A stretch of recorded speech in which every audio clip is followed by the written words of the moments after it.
pando asilolipanda Baba ataling'oa. Pando lile ambalo Mungu hajaruhusu litang'olewa. Mungu ataachilia pando lake.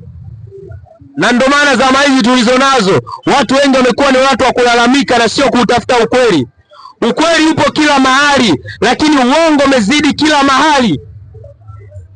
Watu wanageuza uongo na kuwa ndio silaha ya maisha. Kuna vitu vingine sitaki kuvitolea mfano ambao vinahusu uongo. Wenda wengine wametoka dakika hii kudanganya. Ila nataka nikwambie, sipo kwa ajili ya kukuhukumu. Nipo kwa ajili ya kukukumbusha. Mungu awabariki sana watu wa Mungu. Maeneo ya Mungu awabariki sana katika jina la Yesu. Ninawapenda sana watu wa Chanika. Injili naihubiri maeneo ya Chanika kwa sababu nina amani ndani yangu. Yesu Kristo akikuweka huru unakuwa huru kweli kweli. Mbali na dhambi na shetani anaferi. Unakuwa kiumbe kipya mwaminifu, sio tapeli. Ya kale alishapita, neno lake ndiyo kweli. Kuna namna natamani nimwimbie Mungu katika style ya tofauti. Haleluya.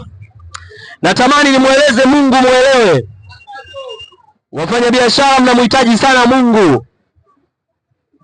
Katika ule muda wako wa furaha wa kufunga biashara yako, wa kufurahia mauzo yako, tambua kwamba hauko peke yako ambaye unatafuta katika ulimwengu wa roho. Kuna watu